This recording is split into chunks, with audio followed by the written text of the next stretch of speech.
La mort, l'absurde et la joie, une série de conférences animées et proposées par Raphaël Antoven à la Bibliothèque nationale.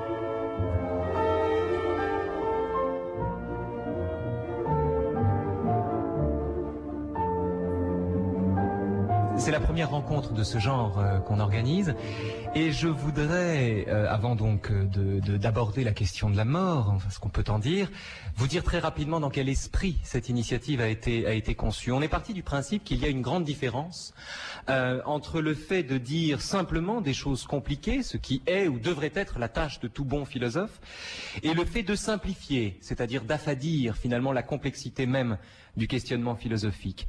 Et dans un cas, on a une démarche noble, dans l'autre, on a une démarche élitiste, ce qui est beaucoup moins bien. Dans un cas, si vous voulez, il s'agit de s'élever jusqu'à son interlocuteur, dans l'autre, pousser le snobisme jusqu'à devenir condescendant, c'est pas l'idée. Donc tout ça pour vous dire que quand on fait de la philosophie, on s'occupe des détails, on n'essaie pas de grossir le trait, et c'est aussi d'ailleurs ce que montrent vos livres, Nicolas Grimaldi, en particulier évidemment celui que je cite, le traité de la banalité, le petit livre rouge de Nicolas Grimaldi, vous me pardonnerez de l'appeler comme ça, il faut d'autant moins grossir le trait et simplifier son propos que c'est inutile car nous sommes tous philosophes. Personne n'a besoin qu'on lui mâche le travail, personne n'a besoin qu'on simplifie les choses.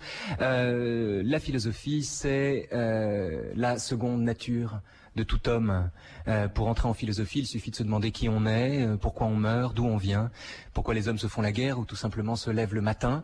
Tout cela fait de nous des philosophes émérites. Donc, nous sommes tous philosophes, c'est la raison pour laquelle nous ne sommes pas là pour vous simplifier la tâche, mais au sens propre du terme, pour vous prendre la tête et vous inviter à penser contre vous-même. Alors, pour bien commencer les choses entre nous, je vous annonce que nous allons tous mourir. Oui, alors quand je vous dis ça, je ne vous apprends rien, et pourtant ça en fait rire certains. Peut-être un sourire de peur ou un rire de défense, je ne sais pas. Le fait est que la mort est une vérité indicible. On passe notre vie à traquer des vérités imaginaires, qu'on appelle aussi des certitudes, qui vacillent avec le temps, avec l'époque, avec le temps qu'il fait, voire même avec l'humeur. Mais pourtant, la seule authentique vérité dont on dispose, la seule certitude immuable, on fait en général en sorte de ne jamais l'entendre. Vous allez, nous allons, je vais tous mourir. Bien. Pascal dit, nous courons sans souci dans le précipice, après que nous avons mis quelque chose devant nous pour nous empêcher de le voir. Autant dire, pour reprendre un mot qui lui est cher, qu'on se divertit, qu'on regarde ailleurs et qu'on fait la fête, précisément parce que quand on y pense, la mort n'a rien de divertissant. Ils sont tous en vêtements de fête, dans une maison parée pour la fête. Ils échangent des cadeaux, ils rient, comme si tout allait de mieux en mieux, comme s'ils ne savaient pas qu'il y a le gouffre. Ils se sourient les uns les autres. Ils sont gentils, aimables, polis. Ils s'embrassent comme s'ils s'adoraient. Pourtant, ils savent bien ce qui les attend. Ils font semblant de ne pas savoir. Ils en ont du courage. Ils en ont de la patience. Ils en ont de l'ignorance. Ou peut-être de la sagesse. Ou peut-être savent-ils secrètement. Peut-être savent-ils, inconsciemment, ce que je ne sais pas, tout ce que je n'arrive pas à savoir. Ce texte est extrait du journal en miettes de Ionesco, c'est un texte étrange, très triste, qui lui ressemble assez peu, d'une certaine manière. D'ailleurs, le journal en miettes de Ionesco lui ressemble assez peu, et pourtant c'est le texte où il parle le plus de lui-même. Il y a des accents un peu schopenhaueriens dans ce texte, et on y entend que la mort est un secret que personne n'ignore, mais avec lequel tout le monde fait comme si. On peut le dire comme ça? Il me semble que j'insisterai quand même sur 3 thèmes qui sont orchestrés dans ce texte. Que nous sachions tous que nous allons mourir pose déjà un problème. Comment le savons-nous? Certes, nous avons vu que tous les animaux meurent et ceux qui ont quelque expérience ont remarqué que le nombre des morts est rigoureusement identique à celui des naissances. Mais il me semble qu'il y a une deuxième raison au fait que nous savons tous que nous allons mourir. C'est parce que nous vivons, nous tendons vers un but. Tout animal tend à devenir adulte pour se reproduire. Toute vie, de quelque façon que nous la considérions, toute vie est tendance. Et tous les caractères de la vie expriment une tendance à se nourrir, à se conserver, à se reproduire, etc. À s'adapter, à évoluer. Si la vie animale se caractérise par la sensation, vivre c'est sentir qu'on vit, toute sensation se caractérise par sa réflexivité. Sentir, c'est toujours sentir qu'on sent. Donc, s'il est vrai que la vie se réfléchit en conscience, j'ai conscience de vivre, la tendance constitutive de la vie se réfléchit en attente constitutive de la conscience. Si on accepte l'hypothèse que toute conscience est attente, toute conscience attend ce qui ne laisserait plus rien à attendre. C'est l'horizon de toute attente. Or, qu'est-ce qui ne laisserait plus rien à attendre? D'une part, toutes les figures de l'ultimité, l'éternité, l'infini, la perfection, la béatitude, qui sont les figures de l'absolu, et puis la mort. La mort, vous en parlez comme de l'effondrement à venir, de tout à venir. Oui. Et on pourrait en faire d'ailleurs un synonyme de l'éternité. Oui, car la mort, c'est ce qui a ces différences, que cette éternité ne sera pas vécue. Je serai rentré dans l'éternité pour les autres. Donc, c'est parce que on ne peut pas être conscient sans attendre, ni attendre sans attendre sa propre mort. Alors, ça veut dire, excusez-moi, mais pardon, mais ça veut dire que quand on attend quelque chose, on singe une attente fondamentale qui est l'attente de la mort. Ça veut dire que tous nos comportements, finalement, témoignent de cette conscience-là. Cioran dit un jour, pardon, de citer le génial Cioran, il dit « Au beau milieu d'études sérieuses, je découvris que j'allais mourir. J'abandonnai aussitôt mes études pour mettre le monde au courant d'une si étrange découverte. En quoi cette découverte est-elle stupéfiante ou étrange, puisque chacun de nos comportements l'exprime ?» Elle n'est pas étrange, rien n'est plus banal, à ce point que chacun expérimente à tout instant sa vie censurée par la mort.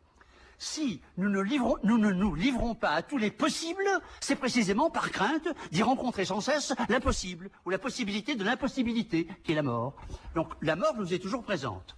Mais si, parce que cette mort, nous ne pourrons pas la penser, ce sera la fin de toute représentation. Quand je serai mort, je ne me représenterai rien. L'effondrement à venir de tout avenir, c'est quand j'aurai plus rien à attendre.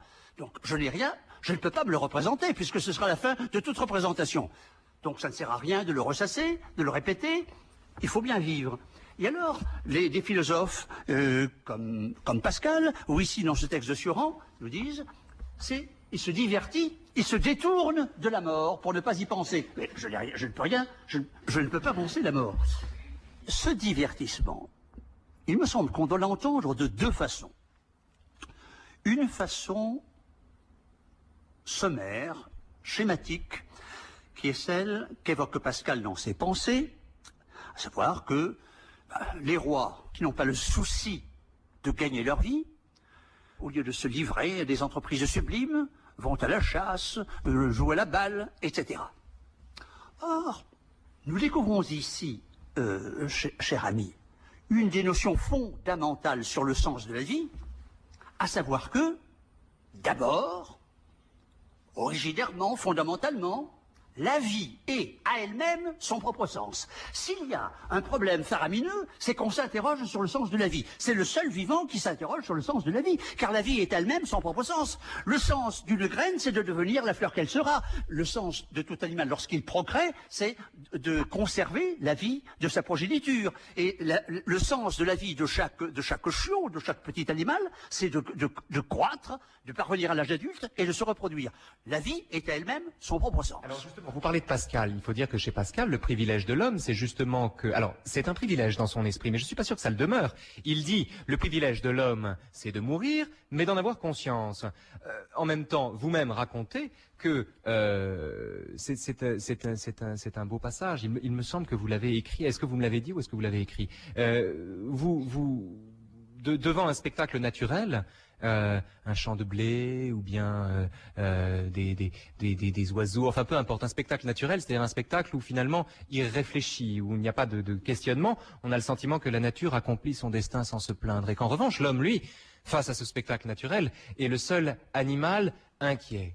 En d'autres termes, il faut séparer la question de la mort pour l'animal de la question de la mort pour celui qui en a conscience. Tout à fait, tout à fait.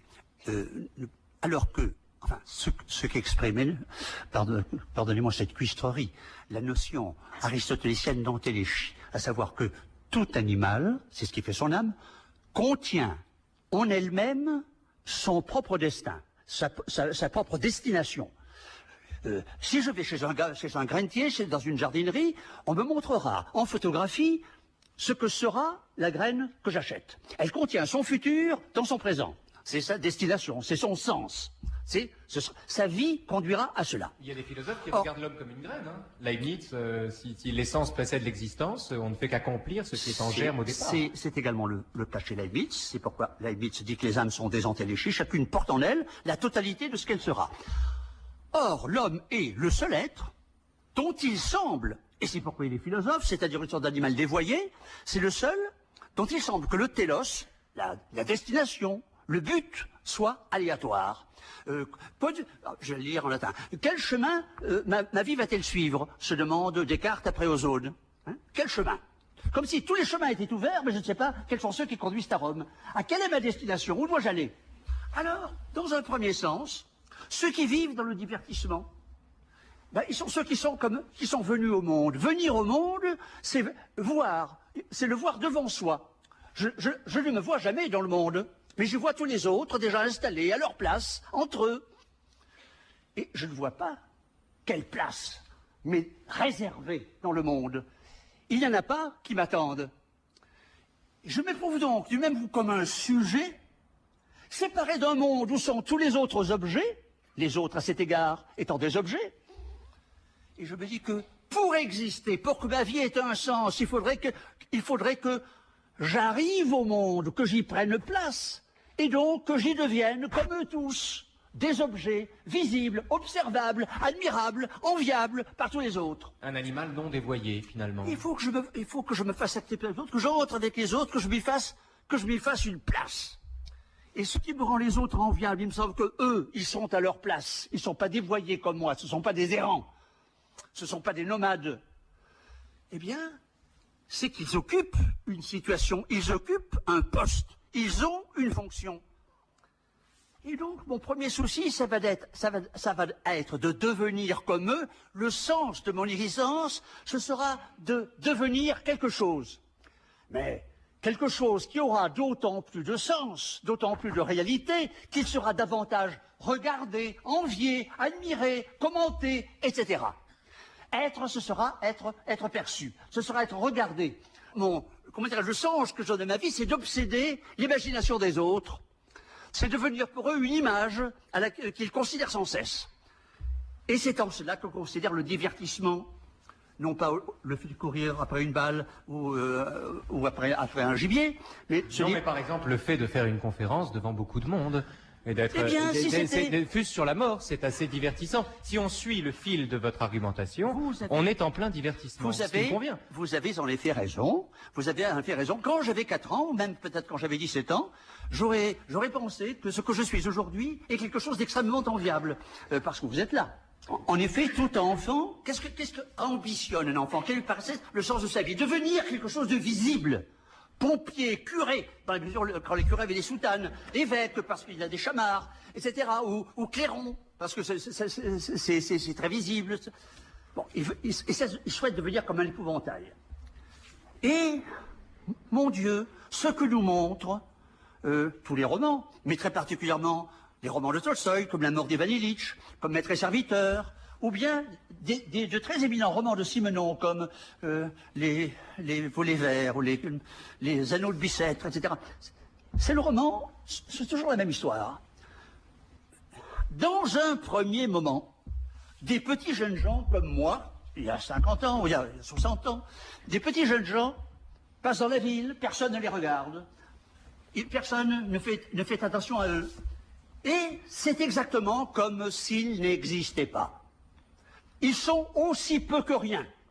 Par conséquent, vivre pour eux, c'est la même chose qu'être mort. Puisque personne ne me regarde, c'est comme si j'étais mort. Oui, alors Ivan Illich, pardonnez-moi.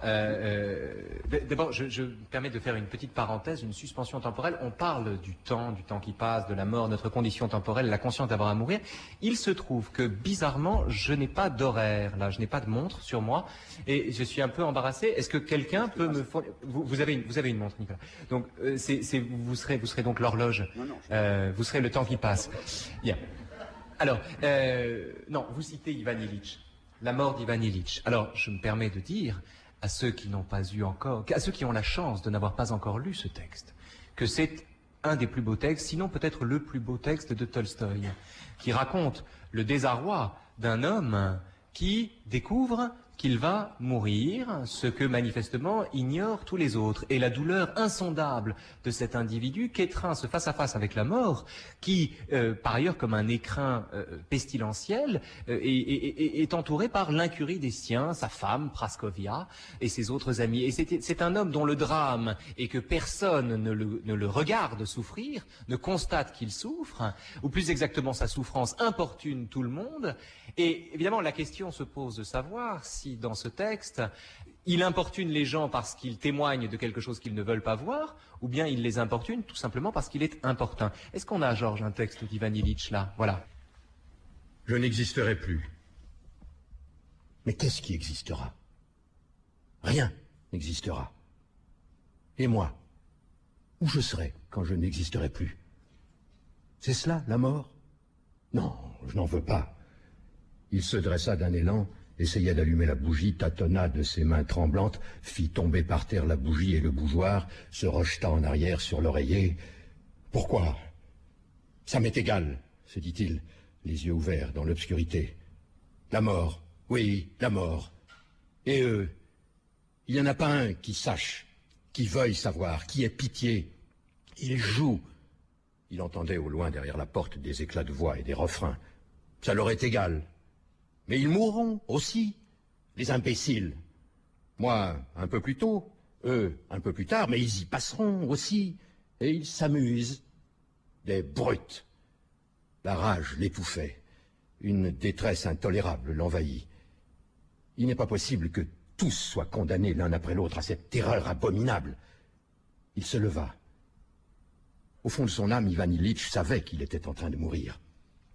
Mais non seulement il ne pouvait pas s'habituer à cette idée, mais il ne la comprenait pas. Ne pouvait simplement pas du tout la comprendre. L'exemple de syllogisme qu'il avait appris, Caius est un homme, tous les hommes sont mortels, donc Caius est mortel, lui avait paru juste dans sa vie passée seulement par rapport à Caius, mais jamais par rapport à lui. Ce Caius, c'était un homme en général, et c'était parfaitement juste. Mais lui n'était pas Caius, et pas un homme en général. Il avait toujours été un être tout à fait différent de tous les autres. Il était Vania avec sa maman, son papa, avec Mitya et Valodia, avec ses jouets, avec le cocher, la bonne, et puis avec Katienka, avec toutes les joies, les chagrins, les fiertés de l'enfance, de l'adolescence, de la jeunesse. Est-ce que Caius connaissait l'odeur de ce ballon de cuir à rayures que Vania aimait tant? Est-ce que Caius baisait ainsi la main de sa mère? Est-ce pour Caius que la jupe plissée en soie de sa mère froufroutait de cette façon? Est-ce lui qui avait protesté à l'école de droit à propos des petits pâtés?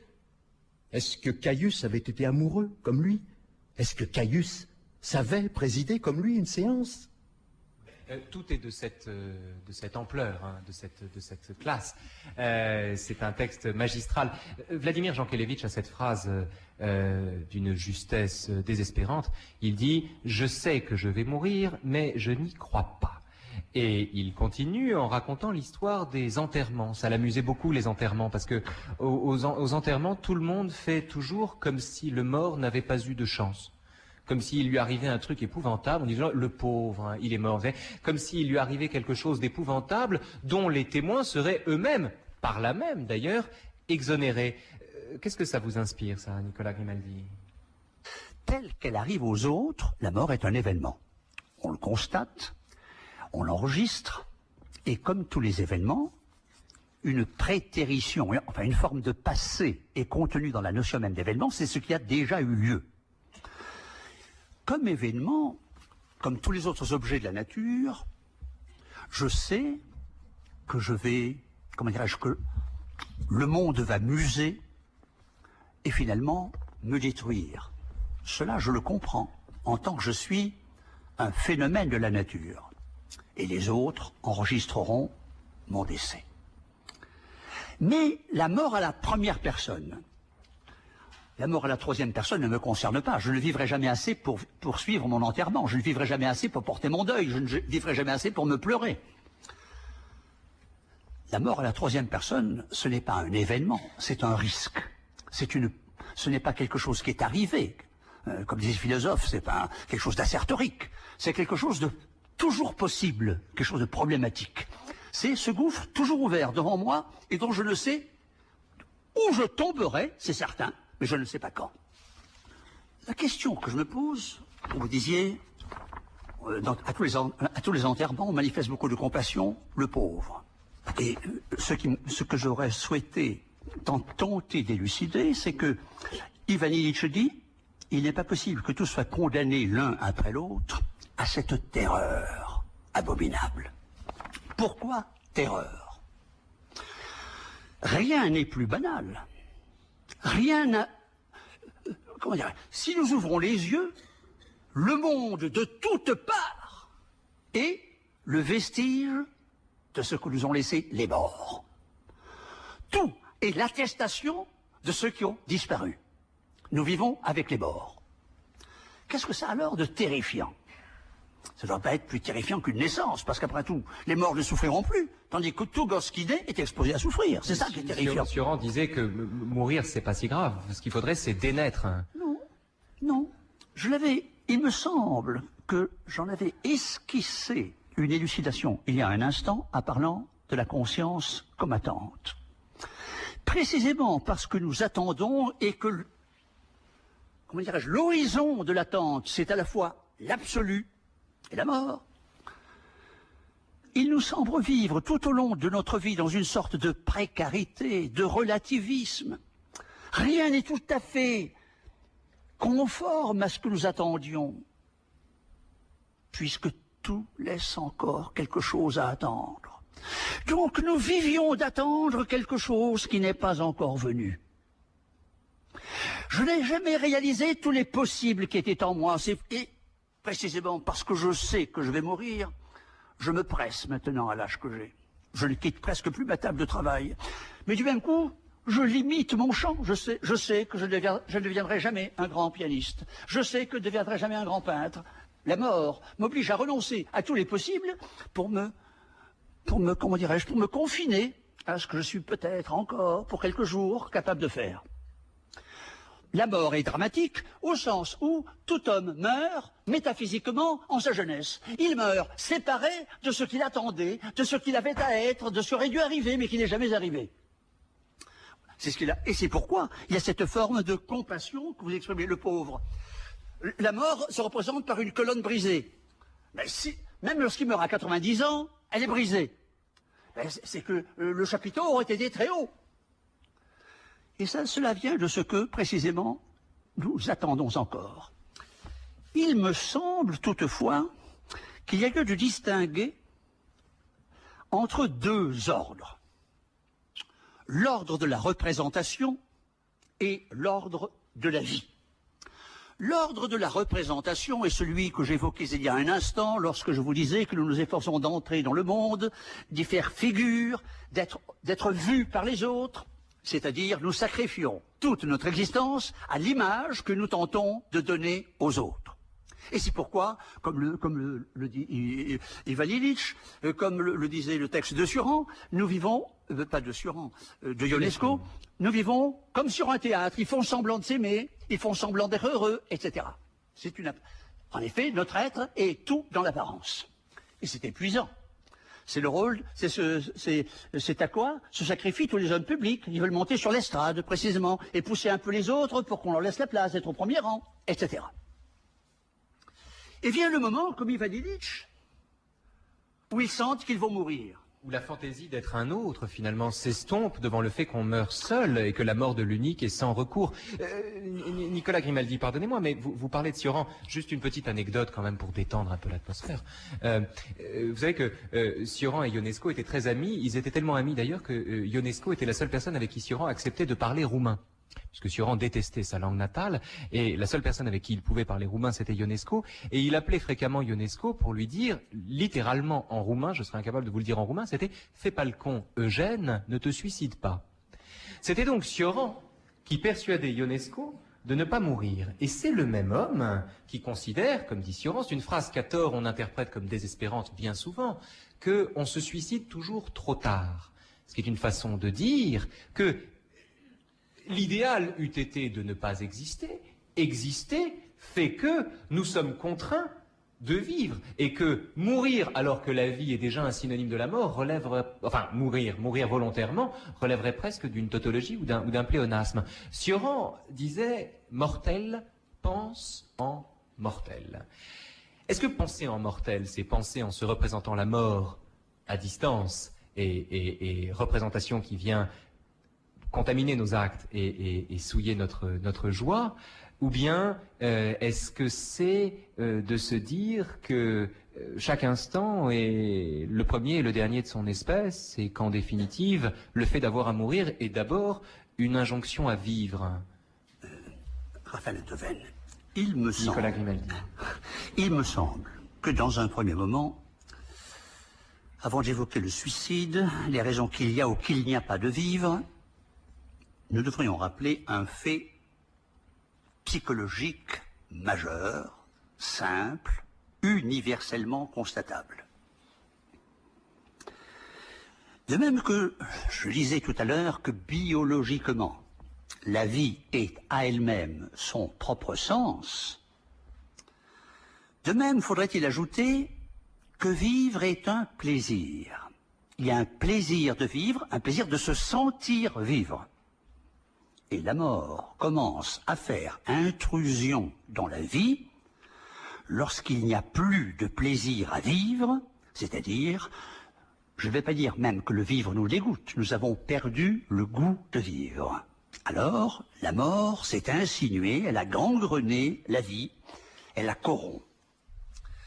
Dans le divertissement que nous évoquions, ces rois qui sont à la chasse, qui vont à la balle... Ce père qui vient de perdre son fils et qui va à la chasse au sanglier. Précisément en exerçant leur capacité physique, mais pas seulement physique, leur habileté, leur dextérité, leur endurance.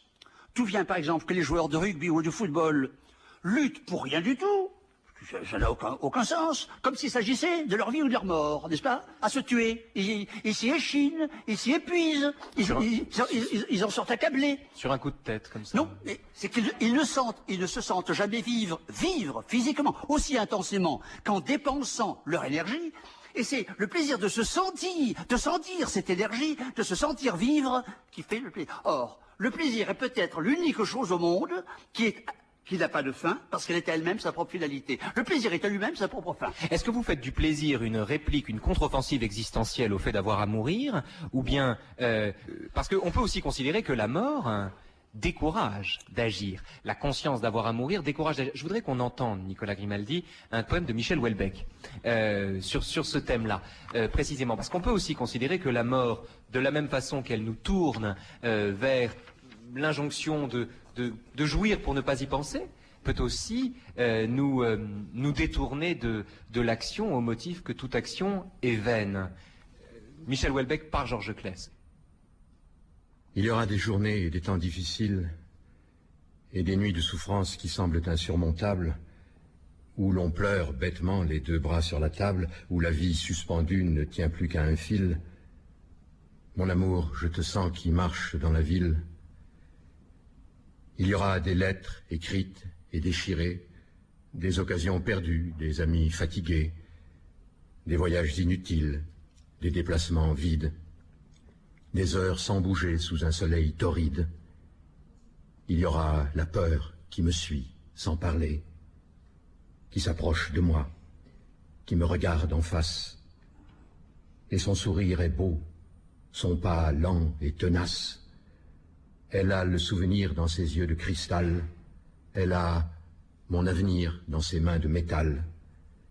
Elle descend sur le monde comme un halo de glace. Il y aura la mort, tu le sais, mon amour. Il y aura le malheur et les tout derniers jours. On n'oublie jamais rien. Les mots et les visages flottent joyeusement jusqu'au dernier rivage. Il y aura le regret, puis un sommeil très lourd. C'est bien. À l'attention de ceux qui doutaient encore que Houellebecq était un grand poète, mais surtout dans notre conversation, la question se pose de savoir si la mort est un facteur d'exténuation du vouloir, comme Houellebecq le décrit dans ses romans comme dans ses poèmes, comme Cioran le fait, comme Ionesco peut le faire également, ou si au contraire la mort est une injonction à se précipiter de vivre, si j'ose dire, à se hâter, à vivre chaque instant comme s'il devait être le dernier, ce qui, d'une certaine manière, est une position qui n'est pas moins angoissée ni moins désespérée. L'hédoniste, de ce point de vue, n'est pas plus heureux que le pessimiste, Nicolas Grimaldi. L'hédoniste me paraît correspondre à cette hyperactivité du joueur, enfin que nous évoquons, du sportif, car le propre de l'hédonisme, c'est que toute sa vie se résume dans l'instant. Et pour que donc, il n'y a plus de passé, il n'y a plus d'avenir, si j'ose dire, le temps s'est évaporé. Mais pour que la vie puisse de la sorte, en quelque sorte, se résumer dans l'instant, il faut que notre conscience quasiment s'anesthésie. Il faut suspendre notre attente. Ne plus rien attendre. Or, je disais que la conscience est l'attente. Il y a donc une sorte de quasi-inconscience de l'hédonisme. Autrement dit, on fait semblant. Non, non, oh non. Oh. Comment non? Enfin. Le comble de la... Enfin, tout le monde sait cela. Le comble de la transe est en effet qu'elle ne peut pas durer, mais que dans la transe se produit une sorte d'anesthésie par hyperesthésie. Oui, enfin, on fait semblant, sauf au moment de la transe, si vous voulez. Ça ne dure pas. Ça ne dure pas, mais c'est pas faire semblant que ça ne dure pas. Tout à l'heure, nous aurons fini de parler. Est-ce que pour cette raison, nous faisons semblant de parler? Non. Enfin, dans la transe hédoniste, je ne sais pas comment le dire de manière plus convenable. Appelons-la l'orgasme. Si vous voulez, c'est vous qui l'aurez dit. Ce qui en fait le comble du plaisir, et ce qui fait que les plaisirs sont analogiques avec l'orgasme, c'est que la sensation est si intense qu'elle efface, qu'elle anesthésie toute autre sensation. Et ce qui en fait le comble, c'est que précisément, c'est si intense qu'il semble, ça c'est une apparence, qu'il n'y a plus rien à attendre. Aussi souhaite-t-on que ça dure, mais ça ne peut pas durer. Ce qui me frappait dans le très beau texte de Houellebecq, c'est qu'en effet, notre vie est tout entière hypothéquée par un futur, comme le futur est hypothéqué par la mort inévitable. Qu'est-ce que c'est que cet avenir qui vient contaminer le présent et nous priver de vivre? Eh bien, cet avenir qui contamine... Et qui n'existe pas, l'avenir n'existe pas. Cet avenir qui contamine le présent, c'est ce que depuis Aristote on appelle la vie. Même avant lui. Oui, les jardiniers, certainement. Les philosophes, pas sûr. À l'attention des présocratiques. Tout le monde sait, depuis qu'on plante des carottes, que le propre de ce qui germe, c'est d'avoir à devenir ce qu'il sera. La raison d'être du présent pour un être vivant, c'est son avenir. lorsque Épicure ou Montaigne ou Schopenhauer nous disent la mort ne nous concerne pas, la mort n'est rien, puisque quand nous serons morts, nous n'y assisterons pas, nous ne serons plus vivants, donc ça nous fera pas mal, et tant que nous sommes vivants, nous ne sommes pas morts. C'est comme s'il y avait une alternative, être vivant, comme si la mort était le contraire de la vie, comme l'absence est le contraire du présent. Cette logique éléatique qui oppose la vie et la mort, comme si la mort n'appartenait pas à la vie, c'est pas une illusion, c'est une erreur philosophique. En d'autres termes, car le propre de la vie, c'est que le présent est de part en part hanté par l'avenir qu'il doit être. Ça veut dire que la vie, donc, est lestée par la mort, de la même façon que le plaisir est hanté par la perspective de son achèvement, ce qui justifie, par exemple, que Socrate et Alcibiade ne couchent pas ensemble, puisque Socrate refuse, on reste dans l'orgasme, Socrate refuse de coucher avec Alcibiade au motif que le plaisir qu'il en retire n'est pas grand-chose et surtout n'est pas de nature à durer, alors que l'amour qu'il lui porte étant un amour véritable, ce serait d'une certaine manière le déshonorer que de lui faire subir l'injure de l'éphémère. C'est aussi une façon de considérer, si on suit la logique qui est la vôtre en l'occurrence, c'est aussi une façon de considérer de comprendre en tout cas que on se prive de vivre au nom du fait que ça ne va pas durer. Oui. Enfin, ce que vous appelez ma logique, c'est la logique de la vie. C'est donc également la vôtre. Oui, oui. Peut-être, interpréterais-je un tout petit peu différemment cette, comment dirais-je, cette manière qu'a Socrate de se soustraire aux élans empressés d'Alcibiade. C'est que ce qu'il aime d'Alcibiade, en lui disant d'ailleurs, c'est d'exacerber son attente. Non pas la consommation, mais l'exacerbation, l'exaspération de l'attente. Car Socrate sait bien que la vérité de l'attente, c'est l'attente de ce qui laisserait plus rien à désirer, et ce qui laisse plus rien à désirer, c'est précisément le propre du platonisme, c'est l'éternité, la plénitude de l'éternité. Donc pour Socrate, tout homme se caractérise par le type de relation plus ou moins impatiente qu'il a de l'éternité, c'est-à-dire par la modalité de son attente de l'éternité. Je voudrais que Georges vous fasse entendre un texte de Vladimir Jankélévitch qui dit cela sur le utile chaque jour de sa vie penser à la mort, accumuler des trésors. Georges. Utile chaque jour de sa vie penser à la mort, accumuler des trésors de graves réflexions, thésauriser les maximes et les sentences des sages. Le mortel n'en serait pas moins ignorant, inexpérimenté et maladroit comme un petit enfant. Le moment venu, il sera comme tout à chacun faible et désarmé au bord des froides ténèbres et dans le vent glacé qui souffle sur ce monde inconnu.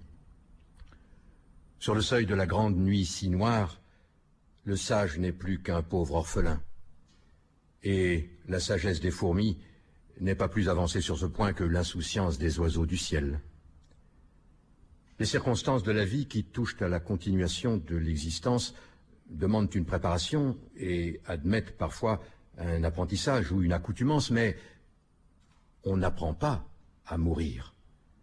On ne se prépare pas à ce qui est d'un tout autre ordre.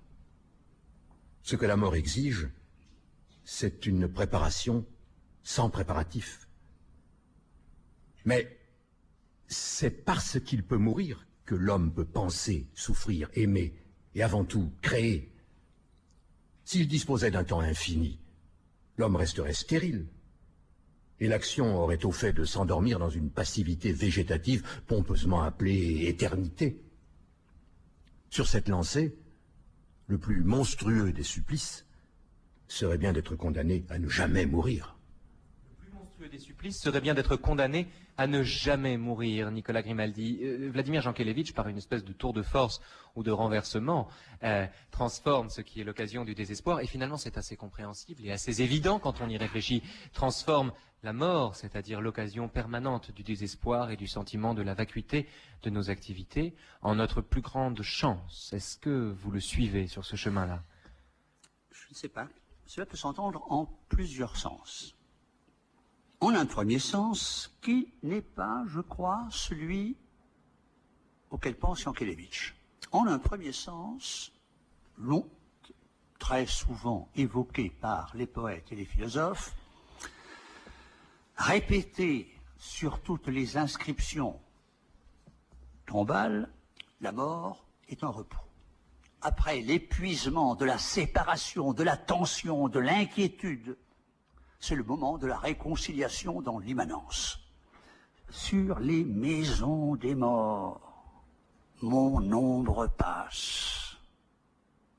Les maisons, les morts habitent la terre. Eux sont sédentaires. Ils ont enfin trouvé le lieu dont il n'y a plus à partir. Ils en ont fini avec l'inquiétude. Tandis que mon ombre passe... Tandis que vivre, c'est vivre indéfiniment nomade. Indéfiniment en quête de Canaan où nous n'entrerons pas. Ou ces autres strophes.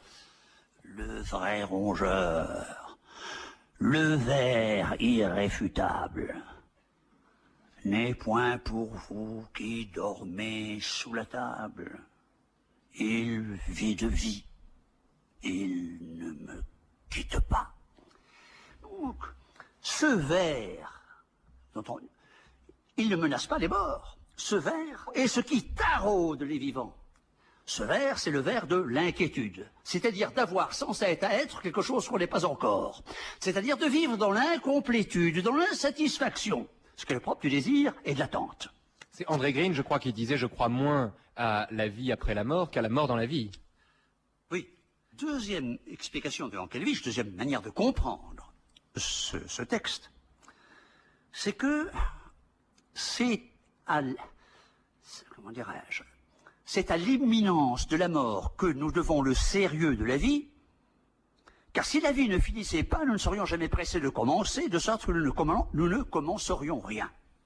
Donc, nous serions des feignants. La vie serait-elle triste pour autant? Personnellement, je ne sais pas. Je ne sais pas, mais je remarque une chose. Je remarque une chose dont que j'aurais suggéré Yankelevitch, quand j'aurais aimé entendre sa réaction. J'aurais dit, nous avons dans la littérature un exemple de créatures immortelles. Ce sont les dieux homériques. Et ils ne semblent pas s'ennuyer. Ils vont de farce en farce. N'est-ce pas? Ils se cocufient les uns les autres, ils se font des niches, ils se déguisent, ce sont des travestis, ce sont des travelots. Oui, mais enfin, sauf ils se conduisent, alors là, pour le coup, vraiment, les dieux, mais ils sont jaloux, ils sont mécontents, etc. Ils scandalisent des gens que la mort condamne au sérieux. Non, mais ils se conduisent surtout comme des mortels. Est-ce qu'il n'y a pas une autre possibilité de comprendre le texte de Yankelevitch, qui serait de dire que l'immortalité, qu'on peut se représenter comme désirable, puisque le sentiment d'avoir à mourir en lui-même est désespérant, est-ce qu'il n'y aurait pas une autre façon de le comprendre qui serait de dire que l'immortalité est aussi une mécanique à transformer les vices en vertus? Qu'est-ce qui rend absurde, par exemple, le fait d'être ambitieux? Vous êtes ambitieux, alors vous êtes un arriviste, alors voilà, vous êtes un arriviste, vous voulez arriver, et puis une fois que vous êtes arrivé, vous faites quoi? Qu'est-ce qui se passe? C'est le fait d'avoir à mourir qui rend vain les entreprises qui font qu'on structure nos existences et qu'on essaie de donner un sens à notre vie. Vous êtes égoïste. Alors c'est le fait d'avoir à mourir qui rend absurde le fait d'être égoïste. Qu'allez-vous thésauriser, vous qui allez mourir? Vous n'allez pas emporter tout ce que vous gardez avec vous dans la tombe. Donc la mort est produit de la morale. La mort invite précisément à n'être ni un ambitieux, ni un arriviste, ni un égoïste. En revanche, un immortel pourrait dire, je suis égoïste, je suis avare, mais je suis avare non pas parce que j'ai peur de mourir, au contraire, je suis avare parce qu'en droit, étant donné que je suis immortel, il n'est pas impensable de dire un jour que je posséderai la totalité de ces richesses. En d'autres termes, l'absolu étant à portée de ma main puisque je suis immortel, je peux donc me conduire comme le fait d'être mortel me découragerait de le faire. Est-ce que finalement, ce que dit Yankelevitch, ça n'est pas que l'immortalité nous invite à mal agir, alors que la mortalité, le fait que nous soyons contraints, pressés, presque distillés dans cet intervalle entre une naissance qu'on a oubliée et une mort dont on ne connaît rien, cette mortalité fait de nous donne l'occasion justement d'être aiguisés, d'être peut-être, alors dans son esprit, géniaux. Oui, inventif, là. Car dans tous les exemples que vous avez pris, l'ambition, l'avarice, que vous appelez des vices, vous les appelez des vices parce qu'ils n'apportent pas le bonheur. C'est parce que ce sont des tonneaux sans fond, une quête indéfinie. Bon. Mais il faut le comprendre en un sens métaphorique. Pourquoi certains sont-ils avares, comme d'autres sont-ils ambitieux? En accumulant de l'argent, c'est du pouvoir sur les autres que je thésaurise. Et plus je l'augmente, plus c'est de liberté humaine que j'ai à ma disposition. Si je suis un homme richissime, je peux avoir à ma disposition la vie d'autant d'hommes que je voudrais. Enfin, je n'en meurs pas moins. Évidemment. Mais il me semble que si métaphoriquement, mon corps est aussi immense que la masse de tous les gens que je peux placer à mon service, comme si j'étais la seule âme à décider ce que mes membres, j'ai autant de membres qu'il y a de gens à mon service. Et quelqu'un qui est aussi puissant, enfin, avant que la mort n'en vienne à bout, elle aura du mal. Mais je voudrais... Elle aura du mal, mais c'est un combat gagné d'avance pour elle. Bien sûr, mais on va le retarder. N'est-ce pas? Si je peux me payer tous les plus grands médecins du monde, c'est bien le diable, si je ne le récupère pas quelques mois. Vous l'avez dit, c'est bien le diable, précisément. C'est bien le diable. Je voudrais attirer l'attention sur une phrase de Yankelevitch. Évidemment, on n'apprend pas à mourir, et on ne peut pas se représenter la mort, puisque la mort, ce sera irreprésentable. Mais, si on n'apprend pas à mourir, on apprend à ne pas craindre la mort, dans la mesure où on a appris le sens de la vie. J'avais distingué l'ordre de la représentation et l'ordre de la vie. On pourrait s'appuyer aussi bien sur les textes de Tolstoï que sur ceux de Simenon à cet égard. Je disais, la vie est elle-même son propre sens. Le propre de la vie, c'est aussitôt qu'il y a une cellule, il y en a deux, aussitôt qu'il y en a deux, il y en a quatre, aussitôt qu'il y en a quatre, il y en a 16. Nous revenons, 5 minutes après, il y en a 100 000. Le propre de la vie, c'est de se reproduire, de se propager, de se diffuser, de se communiquer, de s'épandre. On ne vit pas pour soi.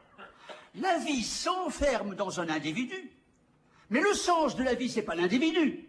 L'individu a pour sens de transmettre la vie qu'il a reçue. L'individu n'est qu'une médiation. À travers lui, la vie passe et s'accomplit. De sorte que le sens de la vie de chacun, le sens de ma vie, c'est de donner la vie. Or, la vie ne se donne pas seulement en un sens biologique, au sens où je la transmets à un de mes enfants. Elle se transmet aussi, je ne dirais pas d'une manière intellectuelle, spirituelle, je vais me faire comprendre par un exemple. Si nous laissons une forêt à elle-même, si j'abandonne la vie à elle-même, elle va se propager, se diffuser, tous les arbres, toutes les pousses de la forêt vont tendre vers la lumière, elles vont s'étouffer les unes les autres. Nous reviendrons dans 10 ans, la forêt sera devenue une broussaille, sera revenu un taillis, nous reviendrons 20 ans après, ce sera une broussaille. La vie condamne la vie étouffera la vie. L'arboriculteur, le jardinier va donc tailler, émonder, élaguer. Si j'ose dire, il va servir la vitalité de la vie en la conduisant, en ne la laissant pas à sa spontanéité mortifère. En d'autres termes, la vie ne s'arrête pas à la mienne. Voilà. Et c'est une injonction. Le sens de la vie, c'est la vitalité de la vie. Et de sorte, c'est une chose pas. C'était l'exemple d'Amiel. Amiel est un philosophe contemporain du Second Empire, il doit mourir vers 1870-67. Il est à Genève. Dans son esprit, il est mort avant de mourir d'ailleurs, mais c'est une autre affaire. Il s'en rend compte. Uniquement soucieux de sa perfection intellectuelle, de son propre raffinement, ce bourgeois genevois souhaitait en effet deux choses, faire une œuvre et se marier et fonder une famille. Mais fonder une famille, il faut de la fortune, il faut pouvoir établir ses filles, etc., etc. Alors, Il faisait chaque fois qu'il voyait une jeune fille, il faisait une colonne, que c'était ses avantages, les inconvénients, mais la balance n'était jamais convenable. Ce qui fait que, finalement, il s'est jamais marié. Et il s'est dit, et finalement, il arrive à 50 ans, j'ai jeté un regard sur ma vie, et je me rends compte que je n'ai pas vécu. Il fallait le sens de la vie. Je n'ai vécu que pour moi. Mais le sens de la vie, c'est d'éveiller la vie, de donner confiance, de susciter l'espoir, d'enthousiasmer en donnant envie de vivre à ceux en qui la vie désespère ou en qui la vie défaille. Donc, comment dirais-je? Le sens de la vie, c'est de souffler sur les braises de la vie, de la rallumer sans cesse. Vous dites à un moment, Nicolas Grimaldi, chaque matin, le soleil revenu me délivre d'un doute qui me prend chaque soir. Les braises, c'est l'aube. J'avais 26 ans quand j'ai écrit ça. Eh oui, mais vous êtes toujours d'accord avec vous-même et vous n'avez pas tellement plus. Oui, mais il ne, à cela près qu'il ne m'importe plus de voir le prochain lever du soleil.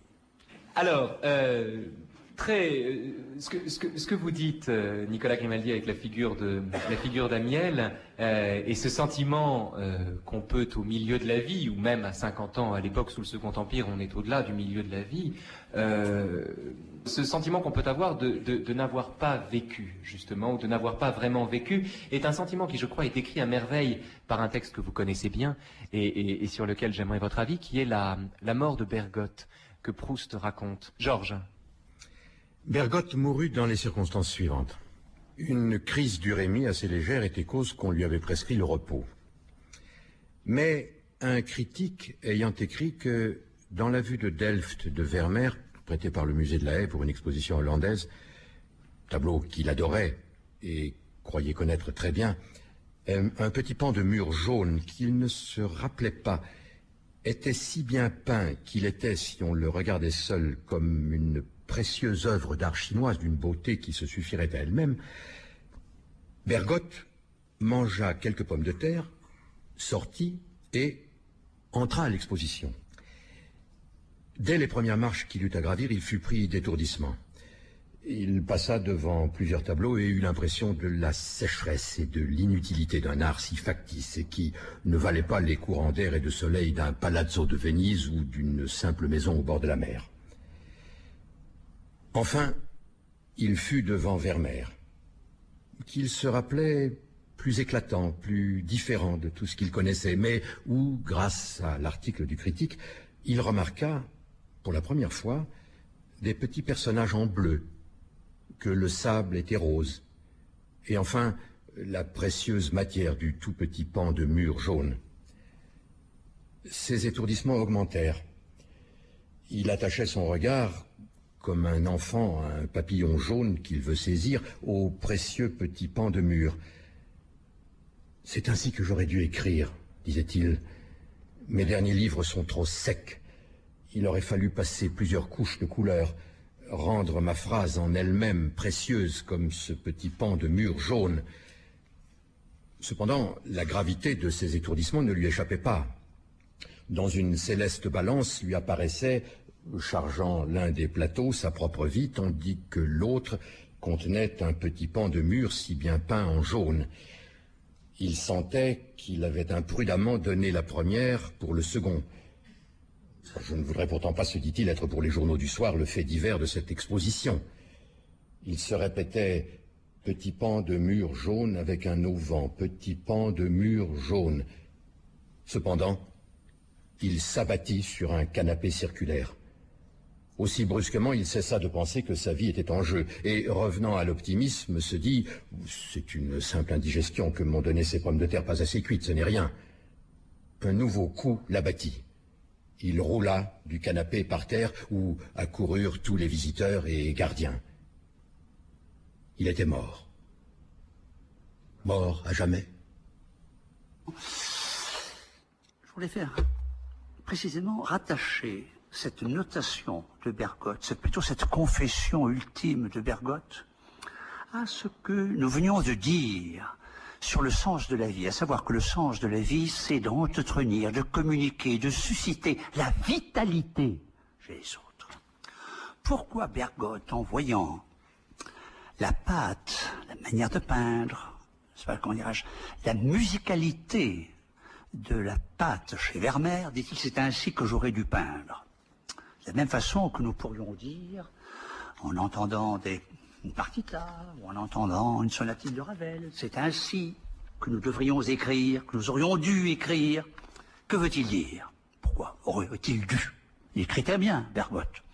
Non, c'est parce que si mon style avait la vitalité, le rythme, le foisonnement, la vibration qu'il y a dans chaque centimètre carré de Vermeer, mon style serait communicable. Celui qui le lirait, comment dirais-je, le mimerait intérieurement, le reproduirait intérieurement, vivrait de sa vie, il l'intérioriserait et vivrait mieux. N'est-ce pas? Si un style est, comment dirais-je, correspond d'autant mieux à ce qu'attend son auteur, qu'il est plus intensément communicable. Et il est d'autant mieux communicable qu'il est plus musical. Je veux dire qu'il rythme mieux l'attente du lecteur, de sorte que le lecteur fait sa propre vie avec la nôtre. Car l'écriture, ce sont les vases communicants. Car lorsque nous disions, si je le dis de façon très sommaire, un peu brutale, le sens de la vie, c'est de donner sa vie. Mais donner sa vie, c'est pas si simple. Car pour donner sa vie, encore faut-il qu'elle puisse être reçue. Or, et il n'y a que deux manières de donner sa vie. L'amour et le travail. Car le travail est l'unique manière de donner sa vie sans reste, sans avoir à imposer sa personne. Et c'est ça qu'aurait voulu Bergotte. Vermeer, personne de nous ne l'a connu. On ne sait même pas le visage qu'il avait. Nous n'avons pas de portrait de Vermeer. Et cependant, nous lui sommes tous très intimement redevables de la nôtre. Nous vivons un peu de sa vie. C'est ça le sens de la vie. Bien, il va falloir qu'on s'arrête sur cette parole. Merci Nicolas Grimaldi.